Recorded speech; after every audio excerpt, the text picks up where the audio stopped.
जय हिंद, वंदे मातरम। साथियों, Bihar police constable की नई भर्ती के लिए आज चौथा प्रैक्टिस सेट होगा। और दोस्तों, आज से ही स्पेशल साइंस विज्ञान के प्रश्नों का प्रैक्टिस सेट स्टार्ट करने वाले हैं।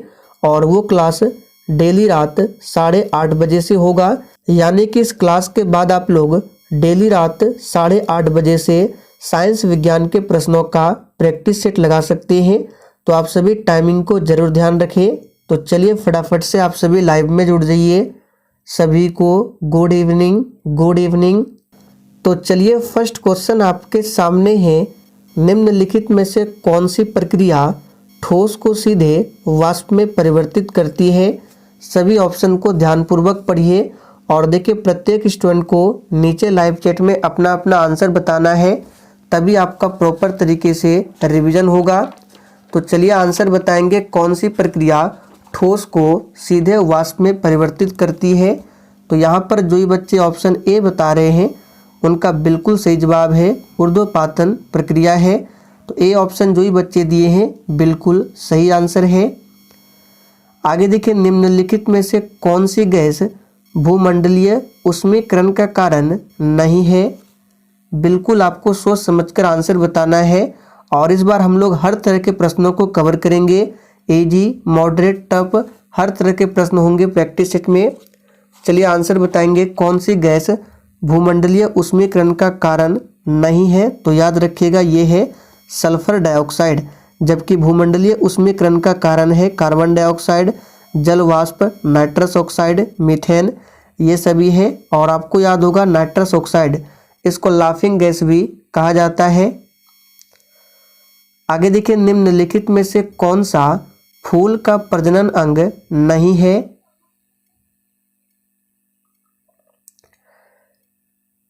चलिए तीसरे प्रश्न के लिए आंसर बताएंगे। कौन सा फूल का प्रजनन अंग नहीं है? तो बहुत ही सिंपल प्रश्न है, बाह्य दल, ये फूल का प्रजनन अंग नहीं है। आगे देखिए, निम्नलिखित में से कौन सा भारतीय कृषि की निम्न उत्पादकता का कारण नहीं है? चलिए चौथे प्रश्न के लिए आंसर बताएंगे। तो देखिए, भारतीय कृषि की निम्न उत्पादकता का कारण कौन सा नहीं है? तो याद रखिएगा सहकारी कृषि। यहाँ पर बी ऑप्शन आपका सही जवाब है। किस संविधान संशोधन द्वारा भारत के 6 से 14 वर्ष के बच्चों को शिक्षा का मौलिक अधिकार प्रदान किया गया है? वेरी इंपॉर्टेंट प्रश्न है, आंसर बताएंगे। तो किस संविधान संशोधन द्वारा किया गया? तो याद रखिएगा 86वां संविधान संशोधन, जो कि 2002 में हुआ था। और शिक्षा का जो अधिकार है किस आर्टिकल में बताया गया है? तो अनुच्छेद 21A में, इसे भी ध्यान रखेंगे। शांत घाटी किस राज्य में स्थित है? चलिए 6 के लिए आंसर कीजिए। शांत घाटी यानी कि साइलेंट वैली, ये किस राज्य में स्थित है? तो यहाँ पर जो बच्चे ऑप्शन बी बता रहे हैं बिल्कुल सही जवाब है, साइलेंट वैली, ये केरल राज्य में स्थित है। केरल राज्य को मसालों, गरम मसालों का राज्य भी कहा जाता है। केरल में ही सबसे अधिक साक्षरता प्रतिशत है। असम की बात करें तो यहाँ पर नेशनल पार्क है मानस, मानस नेशनल पार्क और काजीरंगा नेशनल पार्क, दोनों को याद रखना है। जिसमें काजीरंगा नेशनल पार्क ये एक सींग वाले गैंडे के लिए प्रसिद्ध है। भारत की प्रथम महिला सांसद कौन थी? चलिए 7 के लिए आंसर बताइए। भारत की प्रथम महिला सांसद कौन थी? तो याद कर लीजिए, सही जवाब है राधाबाई सुब्बारायन। तो राधाबाई सुब्बारायन जो है ये भारत की प्रथम महिला सांसद थी। रजिया सुल्तान की बात करें तो पहली मुस्लिम शासिका। और सुचेता कृपलानी ये भारत के किसी भी राज्य की पहली महिला मुख्यमंत्री थी। अंतर्राष्ट्रीय श्रम संगठन का गठन कब हुआ था? अब देखिए, यहाँ से ये भी पूछा जाता है कि अंतर्राष्ट्रीय श्रम संगठन का जो गठन हुआ था किस संधि के तहत? तो इसे भी याद रखिएगा, वर्साय की संधि। वर्साय की संधि के तहत अंतर्राष्ट्रीय श्रम संगठन का गठन किया गया था। कब? तो 11 अप्रैल 1919 को। यहाँ पर सही जवाब है ए ऑप्शन। इसका हेड क्वार्टर कहाँ पर है? तो स्विट्जरलैंड के जिनेवा में है। विश्व पर्यावरण दिवस कब मनाया जाता है? सबसे आसान प्रश्न है, आंसर बताइए। विश्व पर्यावरण दिवस कब मनाया जाता है? तो यहाँ पर इस प्रश्न का आंसर क्या होगा? तो जो ही बच्चे ऑप्शन ए बता रहे हैं बिल्कुल सही जवाब है। 5 जून को। 11 जुलाई को विश्व जनसंख्या दिवस मनाया जाता है। 21 जून को क्या मनाया जाता है? तो योग दिवस। कांचीपुरम का मंदिर किस शहर में अवस्थित है? चलिए 10 के लिए आंसर बताएंगे। कांचीपुरम का मंदिर किस शहर में अवस्थित है? तो बिल्कुल सही आंसर बता रहे हैं, ये है चेन्नई में। सी ऑप्शन आपका सही जवाब है, चेन्नई में है। और कांचीपुरम के मंदिर को किसने बनवाया था? तो पल्लव वंश के शासकों द्वारा बनवाया गया था, ध्यान रखेंगे। आगे देखिए, भारतीय संविधान के किस अनुसूची में शपथ ग्रहण का प्रावधान है? बिल्कुल 1 नंबर का प्रश्न है, फटाफट से आंसर कीजिए। और देखिए, आप सभी को डेली क्लास अटेंड करना है। तो भारतीय संविधान के किस अनुसूची में? तो चलिए सभी अनुसूची की बात करते हैं। तो अनुसूची 1 में क्या है? तो इसमें राज्य और केंद्र शासित प्रदेश का उल्लेख किया गया है अनुसूची 1 में। अब देखिए, अनुसूची 2 की बात करें तो इसमें क्या है? तो पदाधिकारियों के वेतन और भत्ते के बारे में बताया गया है अनुसूची 2 में।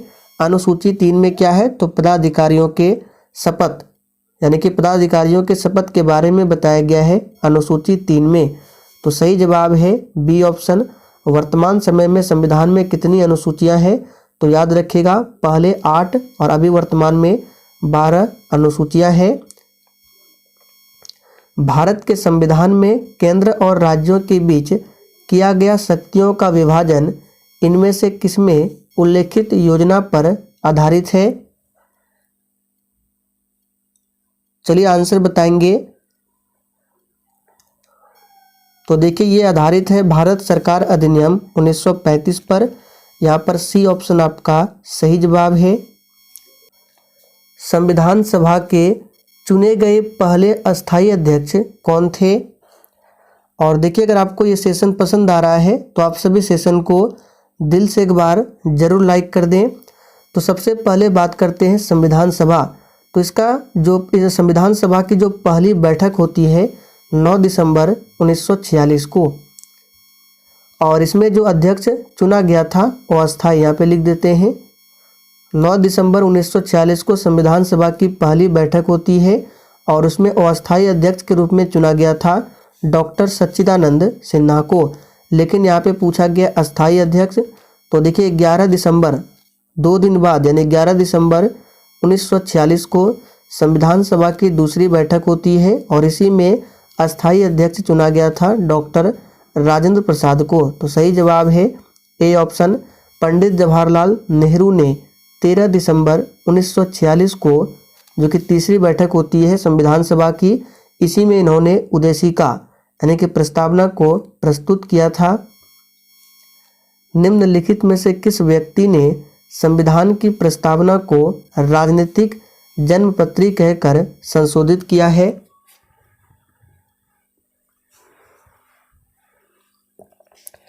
तो ये क्या है? के एम मुंशी ने।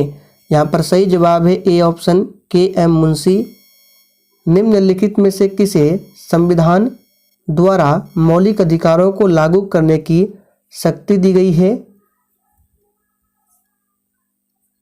चलिए आंसर बताएंगे। निम्नलिखित में से किसे संविधान द्वारा मौलिक अधिकारों को लागू करने की शक्ति दी गई है? तो याद रखिएगा, सर्वोच्च न्यायालय और उच्च न्यायालय दोनों को।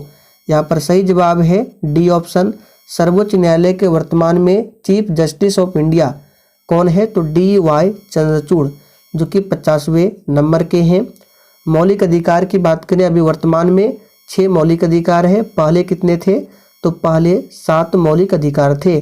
कौन सा हटाया गया है? तो संपत्ति का जो मौलिक अधिकार है अब उसे कानूनी अधिकार बना दिया गया है और इस तरह से अभी 6 मौलिक अधिकार है। मौलिक अधिकार को अमेरिका देश के संविधान से लिया गया है। भारतीय संविधान में राज्य के नीति निर्देशक तत्व को निम्न में से किस देश के संविधान से लिया गया है?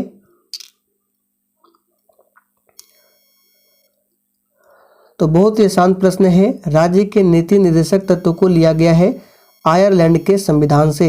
सही जवाब है बी ऑप्शन। निम्नलिखित में किस समिति की संस्तुति पर भारतीय संविधान में मूल कर्तव्य शामिल किया गया था? देखिए, मौलिक कर्तव्य यानी कि मूल कर्तव्य की बात करें, वर्तमान में टोटल 11 मौलिक कर्तव्य है। मूल संविधान में मौलिक कर्तव्य नहीं थे, बाद में इसे जोड़ा गया है 42वां संविधान संशोधन 1976 के तहत में। और जब जोड़ा गया था तब 10 मौलिक कर्तव्य को ही जोड़ा गया था। जो 11वां मौलिक कर्तव्य है उसे जोड़ा गया था 86वां संविधान संशोधन 2002 में। और इस तरह से 11 मौलिक कर्तव्य है और इसे रूस देश के संविधान से लिया गया है। तो यहाँ पे आंसर क्या होगा? सरदार स्वर्ण सिंह समिति के सिफारिश पर मौलिक कर्तव्य को संविधान में ऐड किया गया था। बलवंत राय मेहता समिति ये पंचायती राज से संबंधित है। निम्नांकित में से कौन संसद के दोनों सदनों की संयुक्त बैठक की अध्यक्षता करता है? चलिए 20 के लिए आंसर बताइए। तो सबसे पहले आपको पता होना चाहिए संयुक्त बैठक का प्रावधान अनुच्छेद 108 में है। और संयुक्त बैठक को कौन बुलाता है? तो भारत के राष्ट्रपति। लेकिन अध्यक्षता कौन करता है? तो लोकसभा के अध्यक्ष। सही जवाब है बी ऑप्शन। भारतीय संविधान का अभिभावक कौन है? और देखिए, इस प्रैक्टिस सेट में आपके जितने भी प्रश्न सही होंगे आपको सेशन के लास्ट में कमेंट करके अपना अपना स्कोर जरूर बताना है। तो भारतीय संविधान का जो अभिभावक है यह है सर्वोच्च न्यायालय, सुप्रीम कोर्ट है। भारत सरकार ने पर्यावरण संरक्षण अधिनियम कब लागू किया था? चलिए 22 के लिए फटाफट से आंसर कीजिए। भारत सरकार ने पर्यावरण संरक्षण अधिनियम कब लागू किया था? तो याद रखिएगा 1986 में।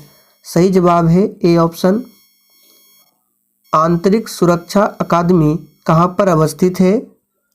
चलिए 23 के लिए आंसर बताएंगे। और देखिए, अगर आप लोग सब्जेक्ट वाइज या फिर टॉपिक वाइज या फिर लुसेंट जीके से प्रैक्टिस सेट करना चाहते हैं तो आप लोग मेरे दूसरे चैनल पर चले जाइए।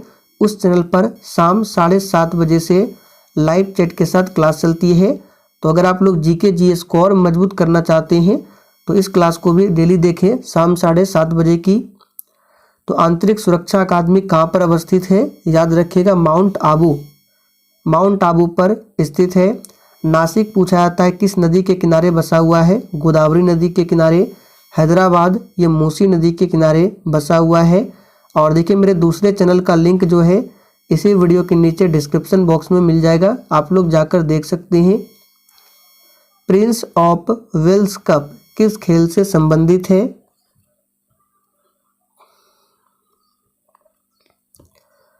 तो ध्यान दीजिए, प्रिंस ऑफ वेल्स कप ये संबंधित है गोल्फ से।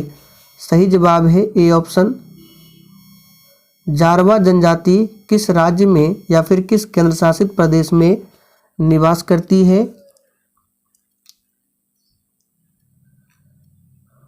तो ये निवास करती है अंडमान निकोबार द्वीप समूह में। अंडमान निकोबार द्वीप समूह की राजधानी कहाँ है? पोर्ट ब्लेयर, जो कि साउथ अंडमान में स्थित है। लक्षद्वीप की राजधानी कहाँ है? कवरत्ती। अब देखिए, जैसे कि भारत का मैप है नीचे साइड का, तो अंडमान निकोबार कहाँ पर है? बंगाल की खाड़ी में यहाँ पर। और लक्षद्वीप यहाँ पर है अरब सागर में। और नीचे क्या है? हिंद महासागर है। पौधों के तना की, यहाँ पे तना होगा, परिधि में जो वृद्धि होती है निम्नलिखित में से किसके कारण होती है? देखिए, इस बार मध्य निषेध सिपाही में बायोलॉजी से कुछ इसी तरह के प्रश्न पूछे गए थे। तो यहाँ पर आंसर क्या हो जाएगा? पार्श्व विभज्योतक। बी ऑप्शन जो भी बच्चे दिए हैं बिल्कुल सही जवाब है। अथवा कैम्बियम भी इसको कहा जाता है, यहाँ पे लिख देते हैं कैम्बियम। ये क्या करती है? तो पौधे के जो तना की परिधि होती है उसमें वृद्धि करने में सहायक है पार्श्व विभज्योतक। निम्नलिखित में से नेत्र का कौन सा भाग नेत्र के विशिष्ट रंग के लिए उत्तरदायी होता है? देखिए, हमने आपको पहले भी बताया था इस प्रैक्टिस सेट में हर तरह के प्रश्नों को कवर करेंगे। तो यहाँ पर आंसर क्या हो जाएगा, परितारिका। निम्नलिखित में से कौन सी एक अति सक्रिय अधातु है जो वायु में खुला छोड़ देने पर आग पकड़ लेती है? कौन से अधातु है आपको बताना है, धातु नहीं अधातु पूछा जा रहा है, जो वायु में खुला छोड़ देने पर आग पकड़ लेती है। तो याद रखिएगा ये है फास्फोरस। यहाँ पर सही जवाब है ए ऑप्शन। सोडियम की परमाणु संख्या क्या है, 11, इलेक्ट्रॉनिक विन्यास 2, 8 और 1 ध्यान रखेंगे। और देखिए ब्रोमीन एक ऐसा धातु है जो द्रव अवस्था लिक्विड फॉर्म में पाया जाता है, पूछा जाता है। और आपको बताना है कि कौन सा ऐसा धातु है जो द्रव अवस्था में मिलता है, ये तो धातु है। आग बुझाने वाले कर्मचारियों के परिधानों यानी कपड़ा जो होता है, कपड़े पर एक परत चढ़ी होती है जो उसे अग्निरोधक बनाती है। यह परत निम्नलिखित में किसकी होती है? इस तरह के प्रश्नों को ध्यान रखना है, एग्जाम में पूछा जाता है। तो यहाँ पर आंसर क्या हो जाएगा, याद रखिएगा सही जवाब है ऑप्शन ए। क्या होता है, मेलामाइन। संदेश स्थानांतरण का कार्य निम्नलिखित में से कौन सी कोशिकाएं करती है? चलिए 30 के लिए आंसर बताएंगे। संदेश स्थानांतरण के कार्य निम्नलिखित में से कौन सी कोशिकाएं करती है? तो याद रखिएगा सही जवाब है लंबी शाखान्वित तंत्रिका कोशिकाएं। बी ऑप्शन आपका सही जवाब है। श्वसन निम्नलिखित में से कैसी अभिक्रिया है? देखिए ये सभी प्रश्न आपको थोड़ा सा हार्ड लग रहा होगा, लेकिन एग्जाम के लिए इम्पोर्टेंट है। जिस तरह से इस बार मध्य निषेध सिपाही में प्रश्न पूछा गया था, हो सकता है बिहार पुलिस में भी कुछ इसी तरह के प्रश्न पूछे। तो इस बार हम लोगों को हर तरह के प्रश्नों को कवर करना है। तो यहाँ पर आंसर क्या हो जाएगा, याद रखिएगा ये क्या है, श्वसन। तो ये ऊष्माक्षेपी अभिक्रिया है, ऊष्माशोषी नहीं, ऊष्माक्षेपी। मधुमक्खी के डंक मारने पर निम्नलिखित में से किस पदार्थ के उपयोग से आराम मिलता है?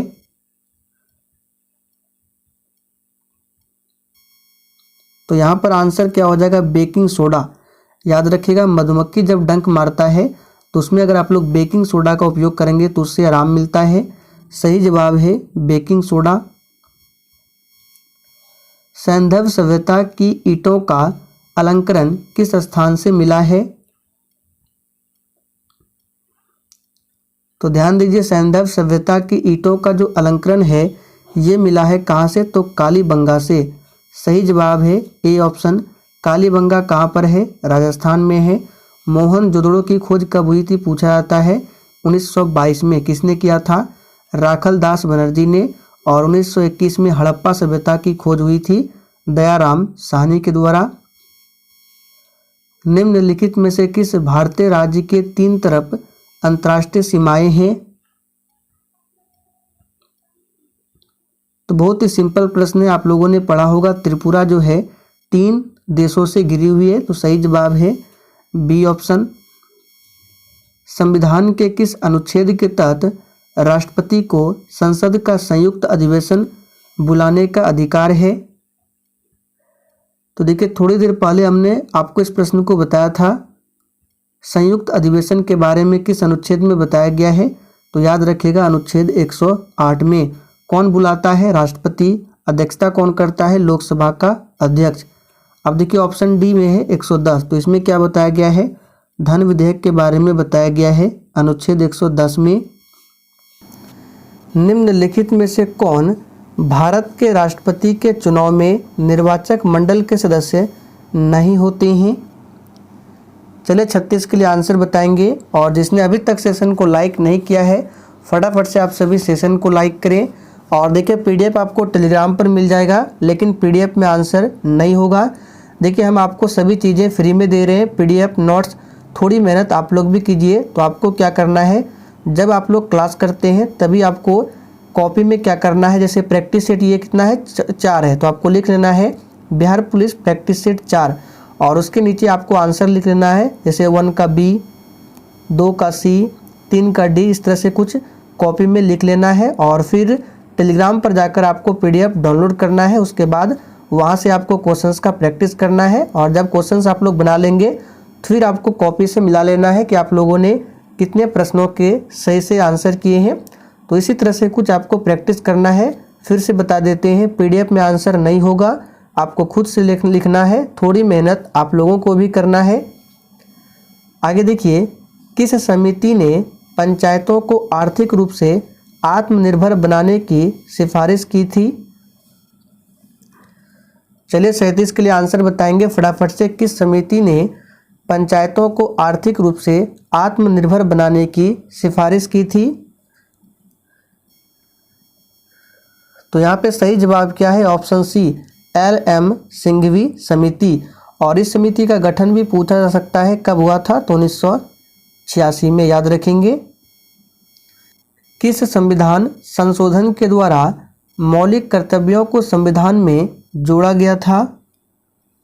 चलिए 38 के लिए आंसर बताएंगे। और देखिए, इस प्रैक्टिस सेट में टोटल 50 प्रश्न हैं और देखते हैं आप लोग कितने प्रश्नों के सही से आंसर कर पाते हैं। तो यहाँ पे आंसर क्या हो जाएगा? याद रखिएगा, 42वां संविधान संशोधन, जो कि हुआ था 1976 में। संविधान के भाग 12 में किससे संबंधित प्रावधान किया गया है?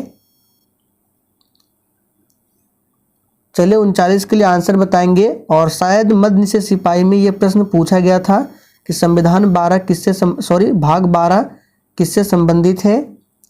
तो याद कर लीजिए, यहाँ पे आंसर क्या हो जाएगा? केंद्र व राज्यों के मध्य वित्त का बंटवारा इससे संबंधित है। वित्त के बंटवारे से केंद्र और राज्य के मध्य भाग 12 ध्यान रखेंगे। अभी वर्तमान में संविधान में टोटल कितने भाग है? तो 25 भाग है। संविधान का कौन सा अनुच्छेद संसद को विधि निर्माण की शक्ति प्रदान करता है? चलिए 40 के लिए आंसर बताएंगे फटाफट से। तो ये कौन सा अनुच्छेद है? याद रखिएगा, अनुच्छेद 253। यहाँ पर डी ऑप्शन आपका सही जवाब है। आगे देखिए, तो देखिए आज के प्रैक्टिस सेट में 40 प्रश्न ही थे, हमने सोचा 50 प्रश्न होगा। तो आप लोग कमेंट करके बताइए आज के इस 40 प्रश्नों में आप लोगों ने कितने प्रश्नों के सही से आंसर किए। कल से हम लोग 50 प्रश्नों को ही कवर करेंगे। और देखिए, अभी इस क्लास के बाद आपको 8:30 बजे साइंस के प्रश्नों का प्रैक्टिस सेट जरूर करना है। तो चलिए आज के लिए इतना ही, तब तक के लिए जय हिंद।